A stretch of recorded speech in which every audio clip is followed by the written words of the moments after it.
Assalamualaikum warahmatullahi wabarakatuh. Apa khabar semua pelajar? Okey, jadi hari ini kita akan masuk ke subtopik 2.1 jenis batian karbon. Jom kita mulakan sekarang. Topik kita karbon, di mana kita tahu kita karbon ni perubahan ataupun perpindahan sumber karbon daripada atmosfera ke organisma hidup kat bumi, kemudian daripada organisma hidup kat bumi ke atmosfera balik. Okey, itu kita karbon lah. Kita karbon. Contohnya kalau kita bernafas, kita keluarkan gas karbon dioksida. Okey, kemudian karbon dioksida ke atmosfera diambil oleh pokok. Okey, tumbuhan akan buat fotosintesis, keluarkan gas oksigen masuk balik kepada manusia. So perkitaran ni, okey, kita itu panggil kita karbon. Okey, sebatian karbon ni adalah sebatian yang mengandungi karbon sebagai juzuknya. Salah satu juzuknya dia ada karbon. Kalau ada karbon, maka kita panggil sebatian karbon. Okey, terdapat dua jenis sebatian karbon, iaitu sebatian organik dengan sebatian bukan organik. Kalau sebatian yang bukan organik ni ialah ia adalah sebatian yang tidak mengandungi ikatan karbon, dan satu lagi ia datang daripada bukan organisma hidup. Okey. Okey, bukan daripada organisma hidup. Organisma hidup bukan. Contohnya macam batu-batu, mineral, itu semualah ya. Okey, contoh lagi macam oksida karbon, sebatian karbonat, sebatian sianida, itu adalah sebatian karbon bukan organik. Contohnya macam kalsium karbonat. Nampak ni, kalsium karbonat. Karbon ni yang hanya terikat pada oksigen dan juga kalsium macam ni. Ya. Okey. So untuk organik pula, organik ni wujud dalam organisma hidup. Okey, macam pokok, gula. Okey, gula daripada tumbuhan, kanji daripada tumbuhan, petroleum. Petroleum ni asalnya daripada benda mati yang berada di dalam bawah laut tu kan. Bawah laut, benda mati. Dinosaur mati, tenggelam dalam laut. Lepas tu ditimbus dengan pasir, dengan tanah. Jadi bila ada tekanan dan haba yang tinggi mengeluarkan minyak. Okey, minyak petroleum lah. So itu yang dia kata ia datang daripada organisma hidup. Okey, dan hidrokarbon, sebatian karbon ni terbahagi kepada dua. Hidrokarbon dengan bukan hidrokarbon. So kalau hidrokarbon ni, ia adalah sebatian karbon yang mengandungi karbon dan hidrogen sahaja, titik, macam tu. Maknanya titik ni lah memang end kat sini je, tak ada dah benda lain. Ia hanya ada karbon dengan hidrokarbon sahaja. Ni hidrokarbon ni. Kalau yang mengandungi karbon, hidrogen dan yang unsur-unsur lain, contohnya macam nitrogen, oksigen dan beberapa unsur yang lain, sulfur ke apa, itu kita panggil bukan hidrokarbon. Okey, sekarang kita nak tumpu pada hidrokarbon. Hidrokarbon ni terbahagi kepada dua. Hidrokarbon tepu, hidrokarbon tak tepu. Hidrokarbon tepu, bila sebut tepu, ia adalah sebatian yang mengandungi ikatan tunggal antara semua atom karbonnya. Ikatan tunggal ni maksudnya ikatan kovalent lah. Hidrokarbon ni dia membawa ikatan kovalent antara karbon dengan hidrogen. Ada ikatan kovalent. Jadi ikatan kovalent kan ada tunggal, double, triple kan. Jadi bagi yang mempunyai ikatan tunggal antara semua atom karbonnya, kita namakan hidrokarbon tepu. Contohnya macam ni, antara karbon dengan karbon, dia ada satu ikatan tunggal. Bagi hidrokarbon tak tepu pula, tak tepu sebatian yang mengandungi sekurang-kurangnya satu ikatan ganda dua ataupun ikatan ganda tiga dalam molekulnya. Okey, antara karbon dengan karbon, ia terikat dua macam ni. ataupun antara karbon dengan karbon ada 3 ikatan macam ni. 3 ni, ni 3 ikatan ni. Ini ganda 2, ini ganda 3. Yang ni namanya alkena, yang ni namanya alkuna. Okey. Okay, nanti cikgu tunjuk contoh je. Okey, ni yang tadi. Ini. Kalau macam ni ikatan tunggal antara karbon dengan karbon. Okey, contoh ni ini metana. Okey, cikgu cakap karbon dengan karbon, tapi karbon kat sini hanya ada satu. Jadi karbon ni terikat dengan hidrogen. Okey, hidrokarbon ni hidrogen dengan karbon. Hidrogen dengan karbon saja. So nampak sini kita ada karbon, kita ada hidrogen. Okey, kita ada karbon, kita ada hidrogen. Cuma kat sini ada dua karbon. Bila ada 2 karbon, ia ada ikatan tunggal. Nampak ikatan tunggal. So ini namanya methane ataupun bahasa Melayu dia ialah metana, ini ialah etana. Et ni maksudnya ada 2 karbon. Metana met ni ada 1 karbon. Okey. Ni hidrokarbon tak tepu. Cikgu kata tadi kurang-kurangnya ada 1 ikatan karbon-karbon ganda 2 ataupun karbon-karbon ganda 3. Tengok ni. Antara karbon dengan karbon ada 2 ikatan. Ini kita panggil ikatan double. Awak kena ingat kalau karbon kan dia punya susunan elektronnya ialah 24. Okey, 24 maksudnya untuk mencapai oktet dia perlu ada 4 lagi elektron kan.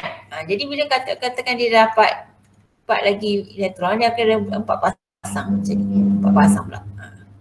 Ada 4. So satu karbon mesti ada 4 ikatan. Satu karbon mesti ada 4 ikatan barulah dia stabil. So kita tengok karbon yang pertama. Okey, 1, ikatan 1, ikatan yang kedua, ikatan yang 3, ikatan yang keempat. So karbon A ni dah cukup, dah lengkap. Okey, dah stabil. Karbon B pula, kita tengok karbon B. Okey, ikatan yang pertama, ikatan yang kedua, ikatan yang ketiga, ikatan yang keempat. So karbon B pun dah cukup. So stabil juga. Ini kita kata ikatan ganda 2. Namanya ialah etena ataupun bahasa Inggeris dia ethene, dan ada juga setengah dia kalau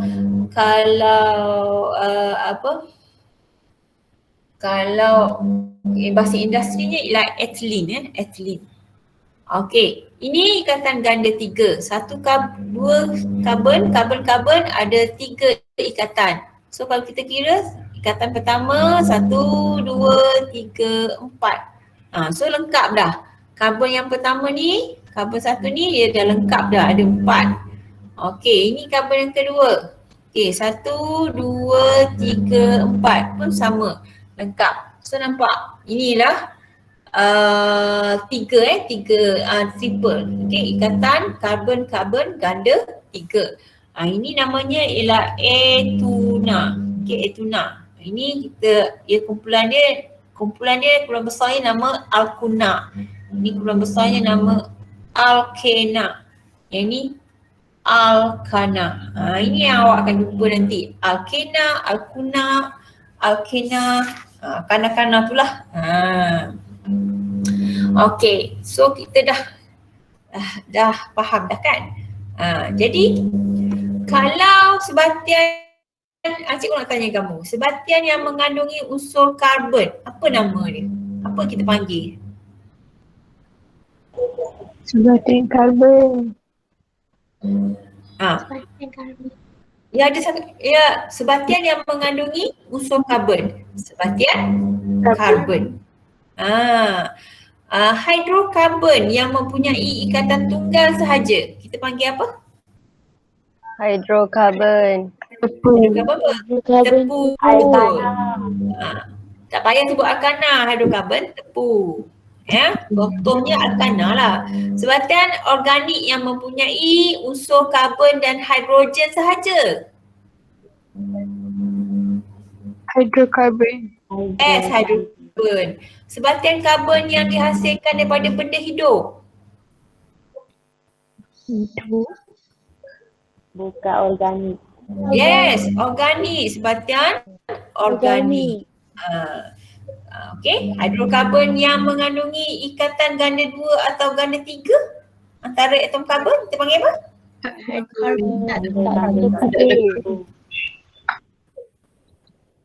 Hidrokarbon tepu. Ada depan awak dah ni, hidrokarbon tepu. Okey, so sekarang kita nak tengok sumber hidrokarbon. Okey, sumber hidrokarbon ni, sumber utama dia.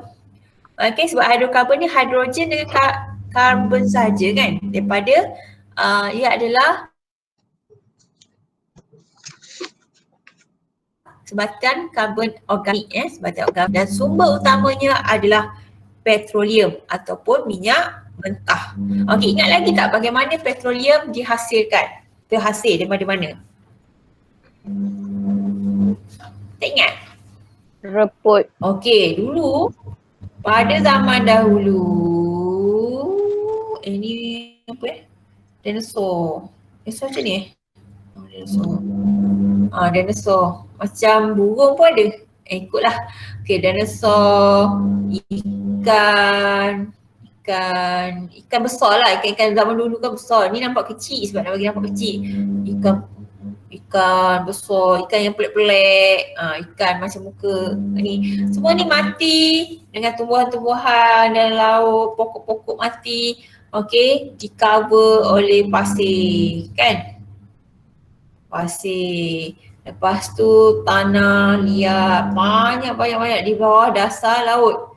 Okey, di bawah dasar laut dia termendak berembak, dan benda ni semuanya mereput. Dia mereput. Mereput tulang. Tulang, mereput-reput dah semua. Okey, bila yang mereput dia diikuti oleh pasir, tanah, selut, semua ditebal, yang akan mewujudkan tekanan dan haba yang tinggi di sini, menyebabkan kawasan ini menjadi keras. Kemudian ada keluarlah cecair berwarna hitam yang kita panggil minyak mentah ataupun petroleum. Okey. Dan petroleum ni dia adalah campuran hidrokarbon. Okey, dia campuran. Hidrokarbon ni ada banyak campuran, dia campuran. Okey, dia bukan sebatian, dia adalah campuran. Campuran hidrokarbon yang ada hidrokarbon ringkas, ada hidrokarbon yang berantai panjang. Maksud rantai panjang ni dia ada banyak karbon dia banyak. Okey, itu yang kita panggil berantai panjang. Okey, jadi bila orang cari gali minyak, okey, kita dapat dah minyak mentah. Okey, boleh guna terus tak? Okey, boleh tak terus ambil petroleum tu terus jadikan minyak kereta? Pergi beli minyak kereta dengan minyak mentah. Minyak mentah ni warna hitam pekat, likat. Likat sangat. Macam dodo yang baru nak masak. Likat sangat. Hitam, busuk, semua ada. Okey, jadi dia tak boleh digunakan terus. Okey, kena diproses dulu. Okey, prosesnya macam mana?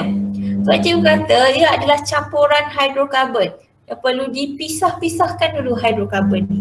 Okey, perlu dipisahkan. Jadi kita panggil pemecahan. Kita pecahkan dulu. Pecahkan campuran tadi. Macam mana nak pecah dia? Okey, pemecahan ni kena pecah dengan 2 peringkat. Okey, 1 peringkat peringkat ni kita panggil proses penapisan. Okey, kita ada 2 peringkat, 1 penyulingan. Cikgu lupa tertinggal sini. Penyulingan berperingkat. Penyulingan berperingkat. Satu lagi peretakan. Okey, yang first, penyulingan berperingkat ialah pecahan hidrokarbon dalam petroleum diasingkan pada suhu berlainan. Okey, asing ikut suhu berlainan. Ini disebabkan kerana saiz molekul petroleum ni berbeza. Okey, disebabkan saiznya berbeza, maka suhunya pun berbeza. Jadi dia perlu dipecah-pecahkan ikut suhu ni. Lepas tu ada satu lagi selepas penyulingan berperingkat. Okey, kita ke proses yang kedua, kita panggil peretakan. Okey, ingat tak cikgu kata tadi hidrokarbon ada yang berantai panjang. So peretakan ni bagi hidrokarbon yang rantainya panjang, kita pendek-pendekkan dia. Kita pecahkan. Okey, pecah kepada molekul yang lebih kecil. Molekul yang lebih kecil. Ini kena guna suhu jugalah. Suhunya ialah tinggi. Okey, nak pecah perlu ada suhu tinggi dan menggunakan mankin. Okey, mankin ni tujuannya untuk cepatkan tindak balas. Ini kita belajar dalam kadar tindak balas. Ya. Okey, so sekarang kita nak pergi satu persatu. Okey, penyulingan berperingkat ni macam mana? Ni. Okey, ada tadi cikgu terangkan sikit ni kan. Penyulingan berperingkat ialah proses pemecahan petroleum berdasarkan takat didih. Takat didih ni ialah suhu lah. Suhu disebabkan oleh faktor saiz molekul. Okey, saiz molekul. Dia macam ni ini ada menara dia. Okey, kalau awak tengok dalam buku teks awak pun ada buku surat 67. Okey, cikgu tunjuk ini menara penyulingan. Okey, menara kita panggil kalau bahasa Inggeris dia fractional column. Okey. Fractional column. Okey, fractional column ataupun distillation fractional column,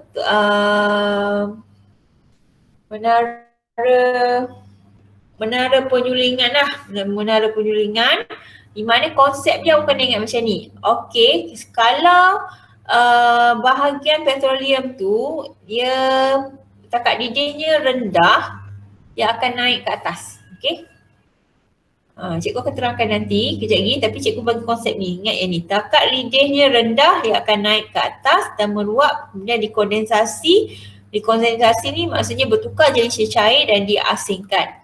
Okey, kalau bahagian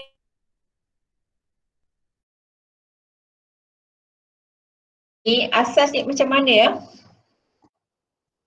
Okey, kalau kita tengok ni, awak tengok yang minyak ni hitam warnanya kan. Warnanya hitam ni, ini adalah crude oil. Ini adalah crude oil. Crude oil ataupun minyak mentah. Okey, minyak mentah ni akan masuk dalam boiler ataupun dalam periuk dia lah. Okey, dalam periuk dan reaktor dia panggil, ada orang panggil boiler, ada panggil reaktor. Ini bahasa engineering lah. Nanti awak masuk engineering awak kenal ni.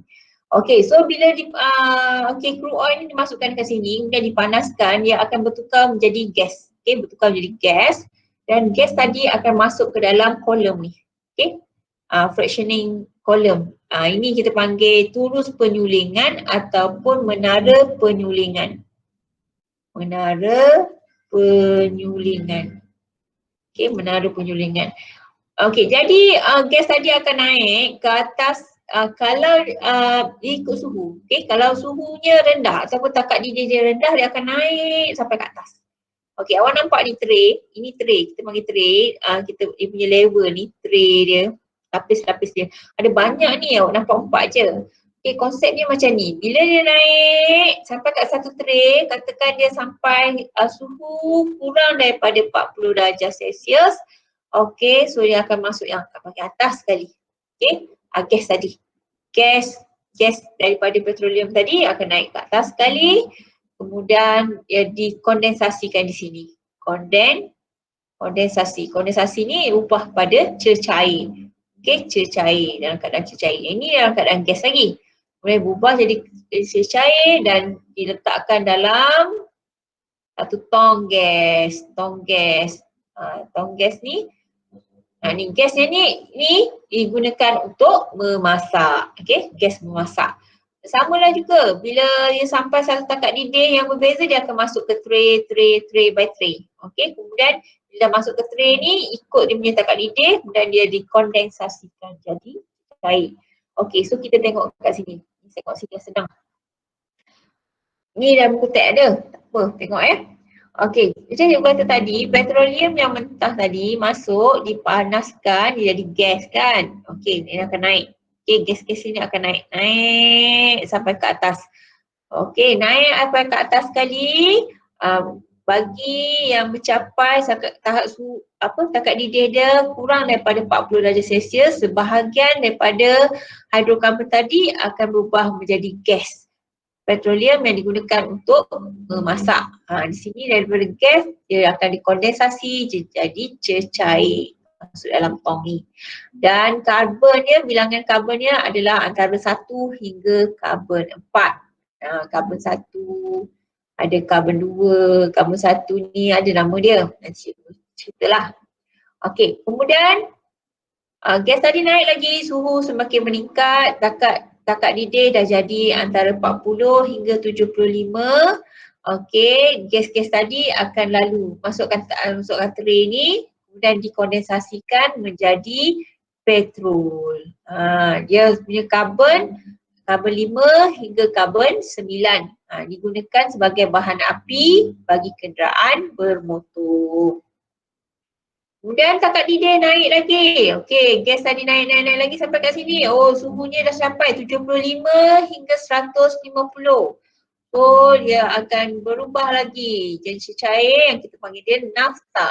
Okey, nafta ni untuk karbon yang ada 5 karbon hingga 10 karbon dalam satu molekul. Satu molekul tu ada 5 hingga 10. Okey, dia dah jadi nafta. Nafta ni digunakan sebagai bahan mentah dalam industri petrokimia. Kemudian suhu naik lagi. Okey, bila dah capai takat didih 160 hingga 250 darjah Celsius, okey, dia berubah menjadi kerosin. Awak ingat ya perubahannya macam mana? Bila dia sudah sampai dekat tray tu, dia terkondensasi. So daripada gas ubah jadi cecair, kerosin. Kerosin ni digunakan sebagai bahan api dalam kapal terbang. Ya. Okey, sama juga tadi, semakin lama semakin naik lagi takat didih. Takat didihnya 125 hingga 300 darjah Celsius. Ia adalah minyak diesel. Ini bahan api kenderaan berat lah. Macam bas, lori, dia pakai diesel. Dia tak pakai petrol. Dia pakai diesel. Kalau awak pergi ke stesen minyak, awak akan nampak dia ada dua. Satu petrol, satu lagi diesel. Kalau awak buat kereta, awak jangan pakai diesel, awak pakai petrol. Kalau awak buat lori, awak pakai minyak diesel sebab dia lebih banyak karbon dia. Karbonnya antara 14 hingga 20 karbon dalam satu molekul tu ada 14 karbon, banyak karbon. Kemudian naik lagi takat didih naik lagi 300 hingga 350 darjah Celsius. Ini karbon kat sini dah ada 20 hingga 50. Yang ini kita panggil dia minyak pelincir. Minyak pelincir ni digunakan sebagai minyak pelincir kenderaan ataupun apa-apa mesin dan juga lilin. Minyak pelincir ni kalau pernah dengar minyak 2T, 4T ni untuk melancarkan perjalanan enjin tu. Okey, enjin tu. Okey, kalau petrol nak pembakaran bahan api supaya kenderaan tu bergerak. Okey, jadi nak bagi alat-alat enjin dalam tu bergerak dengan laju, dengan lancar. Jadi kita guna minyak pelincir. Okey, lagi. Okey, naik lagi suhu. Sekarang ni konsep ni ingat yang takat didih dia rendah dia akan naik ke atas. Takat didih tinggi akan turun ke bawah. Sekarang ni dah tinggi sangat 350 hingga 500 darjah Celsius. Tinggi sangat lah. Jadi tak boleh naik ke atas. Turun ke bawah. Masa ni karbonnya dah ada sampai ke 70 karbon dalam satu molekul. Wah, panjangnya. Jadi minyak bahan api digunakan untuk kapal, dan juga kilang-kilang berat dan juga stesen jana kuasa. Kemudian kalau suhu dah melebihi 500 darjah Celsius, dia tak larat dah naik atas, tak boleh naik atas dah. Di mana dia punya karbonnya lebih daripada 70. Yang ni digunakan sebagai bitumen. Ni tar lah. Kan kita nak buat jalan tar, bitumen. Mana minyak ni sangat likat dan sangat hitam. Okey, kalau kita tengok sifat dia, awak tengok sifat. Tapi awak tengok gambar ni dah, warna dia. Warna molekul yang warna merah, yang atas warna kuning, atas warna putih kan. Okey. Takat didih yang rendah, warnanya adalah cerah. Okey, warnanya cerah. Tidak ada warna. Seakan-akan tak ada colourless, cerah. Okey, nampak ni cerah. Okey, bagi takat didih yang rendah, warnanya cerah dan molekulnya pun kecil. Kalau tengok molekul yang putih ni kecil, molekul yang warna merah kat bawah ni besar. Okey, molekul kecil. Kecil-kecil je molekul dia. Okey, sebab karbon 1, karbon 4. 1, 2, 3, 4. 4 macam ni. Kalau yang bawah ni 20. Ni bawah 4, 5, 6, 7, 8, 9, 10. Besar sangat dah tak boleh nak lukis. Jadi molekul di atas, kalau takat didihnya rendah, molekulnya adalah kecil, warnanya pun cerah dan dia sangat mudah nyala. Okey. Macam yang ni mudah nyala lah. Petrol, nafta, kerosin mudah nyala. Dan kurang likat. Apa maksud likat? Likat ni macam kamu tuang air terus jatuh. Tak ada stop, tak ada pelan-pelan. Okey. Tapi kalau likat, sama kalau kita ambil kuih dodoh ke apa, dodoh kan, bila awak tuang, dia nak turun tu lambat sangat bergerak macam tu. Itu kita panggil likat. Ini likat ni ciri-ciri ni lah. Bagi yang ada takat didih yang tinggi, molekulnya besar, cikgu kata tadi, sebab karbon dia banyak, molekul besar, warna pun makin lama warna gelap dan sangat susah nak nyala. Okey, susah nak nyala. Kalau buat awak nak bakar dia susah nak nyala dan dia lebih likat. Yang cikgu cakap tadi lah, kelikatan dia. Okey, ada soalan takat ni? Untuk penyulingan? Tak ada. Okey, kalau tak ada soalan untuk penyulingan, kita nak beralih ke satu lagi peringkat. Tadi penyulingan, lepas penyulingan dia akan mengalami peretakan. Sebelum tu kita tengok dulu eksperimen. Okey, cikgu nak terangkan pasal eksperimen ni dululah.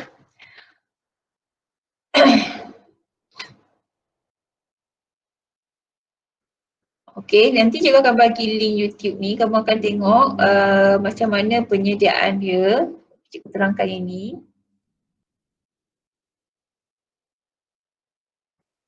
Okey, penyulingan berperingkat petroleum. Okey, kalau di dalam makmal, macam mana buat di dalam makmal Okey, bahan-bahan kita ada petroleum, ada kapas. Kemudian ada kertas suras, silinder penyukat.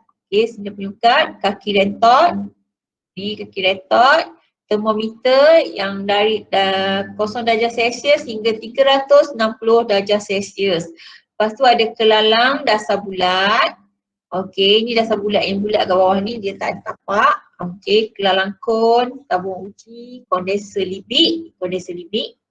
Kamu pernah nampak kan dalam makmal kimia yang nak buat air suling tu. Kat situ ada kondenser libik. Kasa dawai, tungku kaki 3, mangkuk penyejat, sepihan porselin, bongkah kayu dan penundu Bunsen. Okey. Ini susunan atur dia. Okey, tengok ni. Di mana ni kelalang dasar bulat. Okey, kelalang dasar bulat ni. Okey, letakkan, dia apitkan pada kaki retot. Kemudian dari sini sambung dengan kondenser libik. Okey, kat ujung bawah ni ada kita ada test tube, kita masukkan dalam dalam conical flask dalam kelalang kon.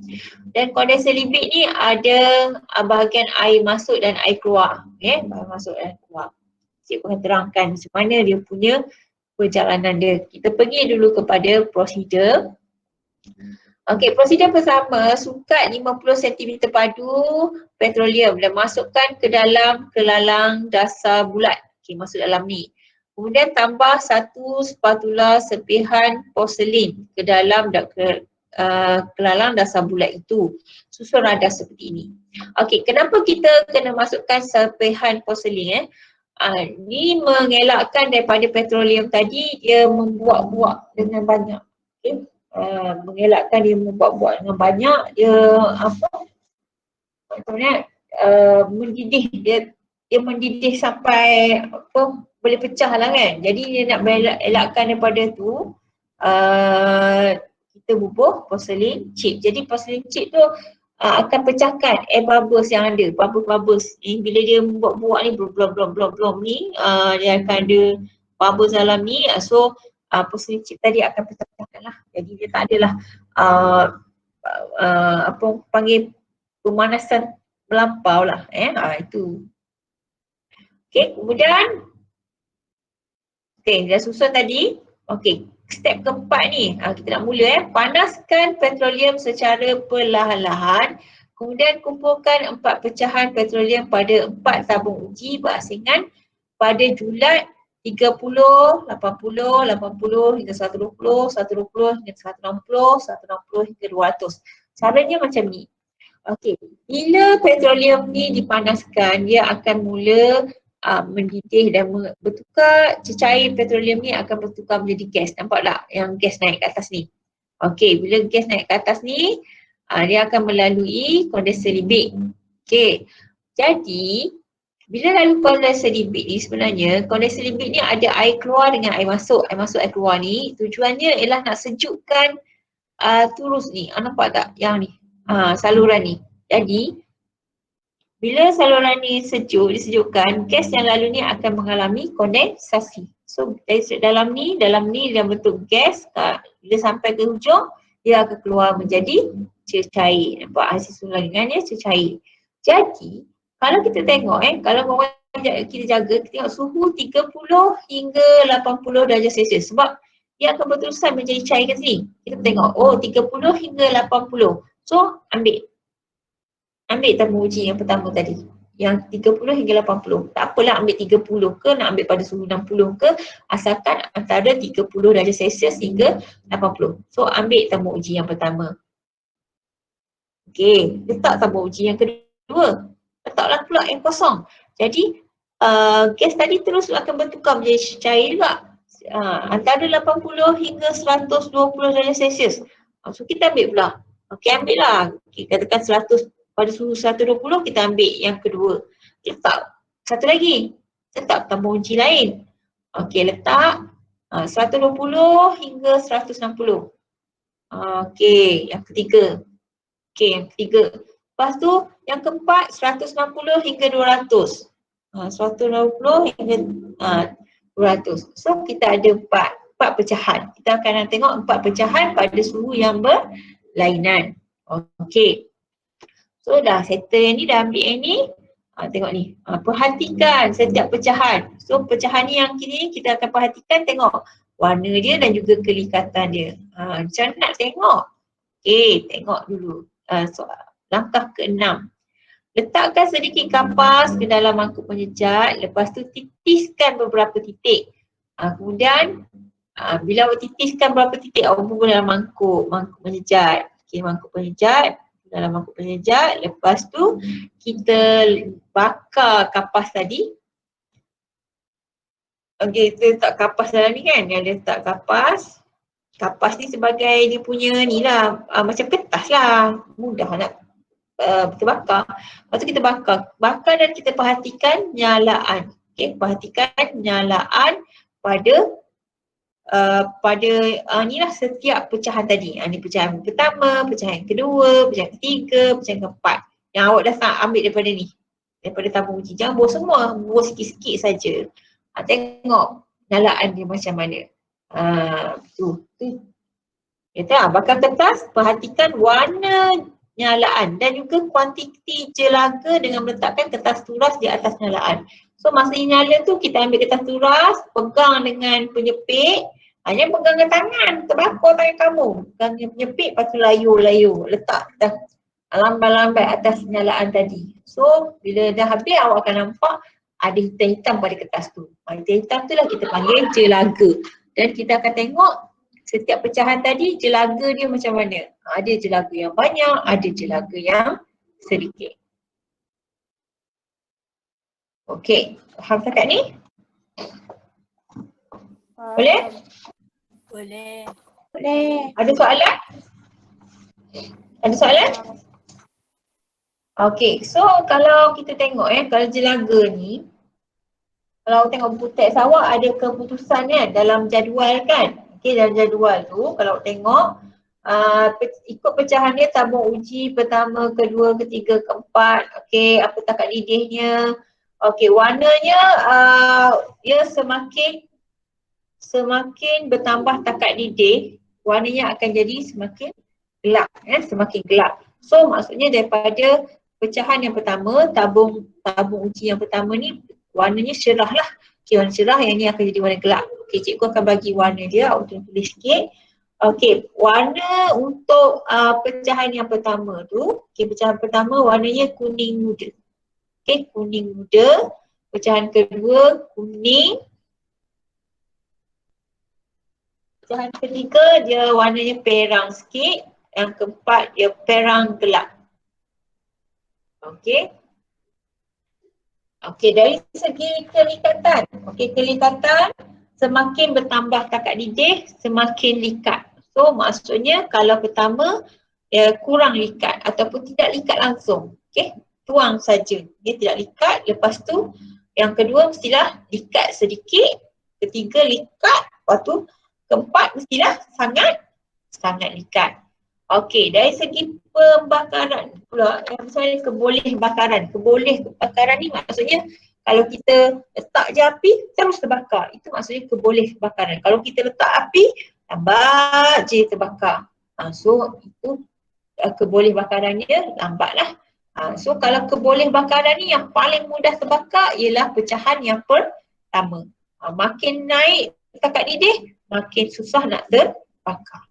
Sama juga dengan jelaga. Kalau pecahan yang pertama, jelaga tak ada pun. Jelaga tak ada. Tapi bila semakin bertambah takat didih dia, jelaganya akan bertambah dengan lebih banyak. Makin lama makin banyak.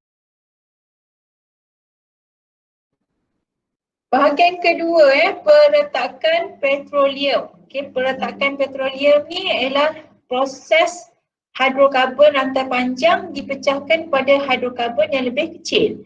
So tadi kalau kita tengok dalam penyulingan tadi kan, penyulingan tadi macam dia ada karbon tu 20, 50, 70. So itu kita panggil hidrokarbon yang rantai panjang. So kita kena pecahkan lagi supaya jadi lebih kecil. Jadi lebih kecil ni maksudnya dalam molekul tu ada bilangan karbonnya sedikit. Sedikit. Dan dalam proses peretakan ni, pecahan hidrokarbon molekul besar mesti dipanaskan pada suhu dan tekanan yang tinggi. Cikgu sebut tadi kan, dia mesti dalam tekanan yang tinggi, lepas tu ada pula kena campurkan dengan mangkit. Ni mangkit. Okey, mangkit ni yang biasa digunakan ialah mangkit aluminium oksida dan juga silikon 4 oksida. Okey, ini untuk meningkatkan kadar tindak balas supaya lebih cepat dapat. Dan proses peretakan ni akan menghasilkan hidrokarbon yang lebih kecil seperti petrol yang digunakan sebagai bahan api. Dan juga ia akan hasilkan hidrokarbon alkena dan alkana yang berantai lebih pendek. Yang ini digunakan untuk sebagai bahan mentah, nak hasilkan bahan polimer, ubat, deterjen, pelarut, baja, bahan produk yang berguna lah. Okey, macam polimer tu macam kita nak buat benda plastik, kita nak buat badi, kita nak buat cebok, nak buat tu semua contoh kalau contohnya cikgu ada, mana cikgu? Sini. Contohnya kita ada hidrokarbon ni namanya dekana. Okey, dekana ni dek ni dia karbonnya ada 10. Okey, ada 10. Karbon 10 besar kan karbonnya kan? 10 karbon 10 dia punya formulanya jap.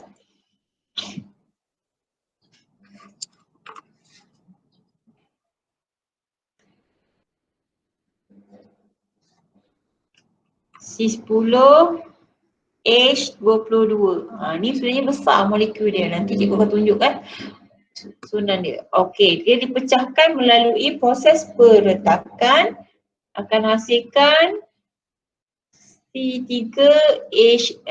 Ini namanya propena. Okey, propena, lepas tu satu lagi C7H16. Ini ialah heptana. Okey. Ia hasilkan molekul karbon yang lebih kecil. So molekul karbon yang lebih kecil ni, propena dengan heptana ni akan digunakanlah sebagai bahan mentah yang lain. Okey. Kita tengok gambar. Okey ni ni. So kalau kita tengok molekul panjang tu, tengok ni. Molekul hidrokarbon rantai panjang, lepas tu bila dikenakan haba, ada haba yang tinggi, haba dia mesti tinggi sebab tu dia atas ni. Lepas tu ada bantuan daripada mangkin, dia akan mengalami peretakan. Jadilah molekul hidrokarbon yang berantai pendek. So yang rantai pendek ni yang akan dijual lah, yang akan dipasarkan sebab dia akan hasilkan benda yang lebih, benda-benda yang berguna lah ya. Sebab permintaan industri banyak yang kepada yang molekul pendek ni, orang tak nak beli yang hidrokarbon yang molekul besar ya. Ini contohnya lah. Okey, contohnya kalau C7H16, kalau tengok ni, macam mana C7? Ini kita panggil formula Sutto. Yang awak nampak ni ialah formula Sutto. Mana formula Sutto ni kita susun karbon. Tengok karbon ada 1, 2, 3, 4, 5, 6, 7. So tengok ni C7, ada 7 karbon dan 6 hidrogennya, semua ni sekeliling ni ada 16 hidrogen. Itu yang ada H16. Ini molekul hidrokarbon yang berantai panjang. Lepas tu mengalami peretakan. Okey, jadi alkena dan juga alkana. Okey, nanti alkena, sebab apa alkena? Cikgu kata ni ada double bond. Kan ni alkana. Dia semuanya dalam keadaan ikatan single. Single alkana. Okey. So dia ni lah, dia dipendekkan jadi etena ada, pentana. Pentana ni ada 1, 2, 3, 4, 5. Ada 5 karbon. Okey, etena ada 2 karbon. Contoh yang cikgu bagi tadi pun boleh juga dekana. Dekana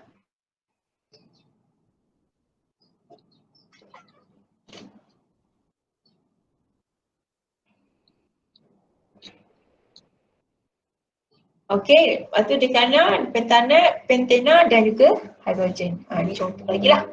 Okey, itu adalah untuk peretakan. So peretakan awak cuma kena ingat, yang kita nak pisahkan daripada molekul yang panjang, molekul hidrokarbon yang panjang jadi pendek-pendek. Sebab pendek-pendek, molekul kecil-kecil dan molekul kecil-kecil ni yang akan dipasang keluar ya. Okey. Okey, kita patah balik sikit tentang sebatian organik tadi. Cikgu tak terangkan sikit, tapi cikgu ni ini secara umum kalau sebatian organik, sebatian organik tak semestinya hidrokarbon saja yang ada karbon, hidrogen dan juga ada unsur lain macam oksigen, nitrogen tu semua. Okey, karbon, hidrogen, oksigen yang ni. Kalau kita bakar, kalau bakar maksudnya tidak balas dengan gas oksigen. Okey, bakar, kalau sebut bakar ia tidak balas dengan gas oksigen. Hasilnya ini saja, ada karbon dioksida dan juga air. Mesti menghasilkan karbon dioksida dan juga air. Ini glukos. Glukos adalah sebatian organik. Okey. Itu cikgu tambah sikit lah. Okey. Sekarang kita nak pergi ke sumber alternatif hidrokarbon. So hidrokarbon ni sebenarnya kalau ikutkan dia 100% daripada petroleum kan. Tapi disebabkan petroleum ni dia adalah sumber yang tidak boleh diperbaharui. Kalau nak perbaharui dia ambil masa yang lama sangat. Jadi makin lama dia akan makin habis. Jadi kena cari sumber hidrokarbon yang baru. Ataupun cari sumber hidrokarbon yang baru. Jadi kita banyaklah sekarang ni orang buat penyelidikan. Dan juga beberapa yang ni kita panggil dia biodiesel. Biodiesel ni dia boleh menghasilkan sebatian karbon yang organik. Okay, menghasilkan sebahagian karbon organik dan dia boleh jadi sumber kepada hidrokarbon. Okay, daripada tumbuhan dan juga haiwan. Okey, kalau macam tumbuhan ni macam tumbuhan-tumbuhan reput tu kan, pokok-pokok, daun-daun, batang-batang pokok yang dah mereput tu, okey, bila dibakar dia akan keluarkan karbon lah. Macam haiwan pun sama, haiwan najis haiwan macam tai lembu tu, tai lembu pun boleh juga buat gas metana, gas memasak. Tai lembu ni memang salah satu bahan yang dibuat gas memasak, ia kena dikeringkan dan dibakar jadikan gas ya, di India sana ada. Okey, kemudian macam mana kita kata biodiesel ni ada bahan kimia dia, tenaga kimia dia,